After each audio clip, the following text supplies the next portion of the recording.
शांतीनगरमध्ये दुपारच्या वेळेला ही जी नवीन इमारत आहे SREची त्या ठिकाणी आग लागली. शॉर्ट सर्किट झालं आणि आगीचा भडका मोठ्या प्रमाणात झाला. नागरिकांकडून कळताच त्या ठिकाणच्या स्थानिक नागरिकांकडून मला समजतात त्या ठिकाणी आपण फायर ब्रिगेड बोलवल्या, पोलीस प्रशासन आणि आग विझवण्याचं काम केलं प्रशासनाने. परंतु की लोकांना बाहेरच्या लोखंडी ग्रिलमधून बाहेर काढावं लागलं आणि त्याच्यामध्ये सुद्धा फायरच्या जवानांना यश मिळालं. आणि आतमध्ये जे लोक अडकले होते धुरामुळे त्या लोकांना सुद्धा बाहेर काढलं. परंतु 2 तास आता जवळजवळ 2.5 तास व्हायला आले.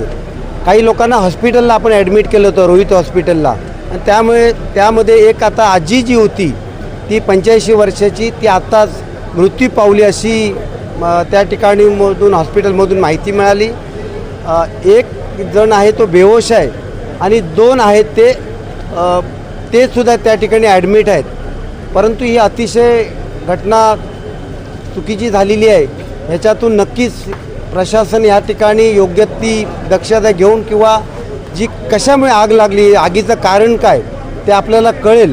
परंतु ज्या आजीचा जीव गेला, अनेक लोक जखमीसुद्धा झालेले आहेत. एक अतिशय वाईट हा प्रकार आज घडला आहे. मलासुद्धा त्या गोष्टीचं दुःख आहे.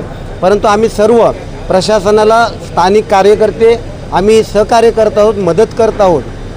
परंतु आता जी आग आहे ती कंट्रोलमध्ये आलेली आहे असं आम्हाला फायर ब्रिगेडच्या अधिकाऱ्याने आम्हाला सांगितलेलं आहे. स्थानिक लोकांकडनं शॉर्ट सर्किटमुळे आग लागली असे सांगण्यात येत आहे. मीटर बॉक्समध्ये वायराचं पूर्ण जाळ होतं त्यांचं असं म्हणणं आहे. तर हे कुठे कुठे निष्काळजी पण असं आपलं वाटतं? कदाचित होऊ शकतं.